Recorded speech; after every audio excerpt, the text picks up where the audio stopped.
ಅಧ್ಯಾಯ 10 ವ್ಯಕ್ತಿಭಾಷೆ. ಉಪಭಾಷೆ ಎಂದರೇನು? ಉಪಭಾಷಾ ಪರಿವೀಕ್ಷಣೆಯ ಮಹತ್ವ. ಭಾಷಾ ವಿಜ್ಞಾನದ ಅಧ್ಯಯನದಲ್ಲಿ ವ್ಯಕ್ತಿಭಾಷೆ, ಉಪಭಾಷೆ ಮತ್ತು ಉಪಭಾಷಾ ಪರಿವೀಕ್ಷಣೆ ಎಂಬುದು ಬಹಳ ಮುಖ್ಯವಾದ ಪರಿಕಲ್ಪನೆಗಳು. ಇವುಗಳ ಬಗೆಗಿನ ವಿವರಣೆಯನ್ನು ಕೆಳಗೆ ನೀಡಲಾಗಿದೆ. ವ್ಯಕ್ತಿಭಾಷೆ, ಇಡಿಯಲೆಕ್ಟ್. ಒಬ್ಬ ವ್ಯಕ್ತಿಯು ತನ್ನದೇ ಆದ ವಿಶಿಷ್ಟ ಶೈಲಿಯಲ್ಲಿ ಬಳಸುವ ಭಾಷಾರೂಪವನ್ನು ವ್ಯಕ್ತಿಭಾಷೆ ಎನ್ನಲಾಗುತ್ತದೆ. ಪ್ರತಿಯೊಬ್ಬ ವ್ಯಕ್ತಿಯು ಶಬ್ದ ಸಂಪತ್ತು, ಉಚ್ಚಾರಣೆ ಮತ್ತು ವ್ಯಾಕರಣದ ಬಳಕೆಯಲ್ಲಿ ಭಿನ್ನತೆಯನ್ನು ಹೊಂದಿರುತ್ತಾನೆ.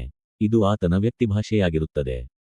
ಇದು ಆ ವ್ಯಕ್ತಿಯ ಶಿಕ್ಷಣ, ಹಿನ್ನೆಲೆ, ಸಾಮಾಜಿಕ ಪರಿಸರ ಮತ್ತು ವೈಯಕ್ತಿಕ ಅನುಭವಗಳ ಮೇಲೆ ಅವಲಂಬಿತವಾಗಿರುತ್ತದೆ.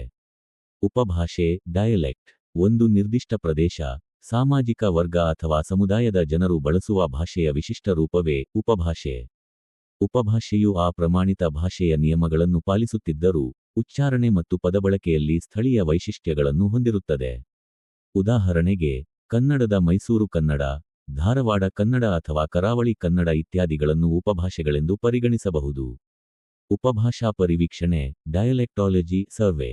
ಒಂದು ಭಾಷೆಯ ವಿವಿಧ ಉಪಭಾಷೆಗಳನ್ನು ವೈಜ್ಞಾನಿಕವಾಗಿ ಸಂಗ್ರಹಿಸಿ, ವಿಶ್ಲೇಷಿಸಿ, ಅವುಗಳ ನಡುವಿನ ಸಾಮ್ಯತೆ ಮತ್ತು ವ್ಯತ್ಯಾಸಗಳನ್ನು ಅಧ್ಯಯನ ಮಾಡುವುದೇ ಉಪಭಾಷಾ ಪರಿವೀಕ್ಷಣೆ. ಇದು ಭಾಷೆಯ ಭೌಗೋಳಿಕ ಹರವು ಮತ್ತು ಅದರ ವಿಕಾಸವನ್ನು ಅರಿಯಲು ನಡೆಸುವ ಒಂದು ವ್ಯವಸ್ಥಿತ ಸಮೀಕ್ಷೆಯಾಗಿದೆ. ಈ ಪರಿವೀಕ್ಷಣೆಯು ಭಾಷಾ ನಕ್ಷೆಗಳನ್ನು, ಲಿಂಗ್ವಿಸ್ಟಿಕ್ ಮ್ಯಾಪ್ಸ್ ತಯಾರಿಸಲು ಮತ್ತು ಭಾಷೆಯ ಬದಲಾವಣೆಯ ಧೋರಣೆಗಳನ್ನು ಗುರುತಿಸಲು ಅತ್ಯಂತ ಅಗತ್ಯವಾಗಿದೆ. ಈ ಮೂರು ಪರಿಕಲ್ಪನೆಗಳು ಭಾಷೆಯನ್ನು ಹೆಚ್ಚು ಆಳವಾಗಿ ಅಧ್ಯಯನ ಮಾಡಲು ಮತ್ತು ಒಂದು ಭಾಷೆಯ ಸಾಂಸ್ಕೃತಿಕ ಶ್ರೀಮಂತಿಕೆಯನ್ನು ಅರ್ಥಮಾಡಿಕೊಳ್ಳಲು ದಾರಿದೀಪಗಳಾಗಿವೆ.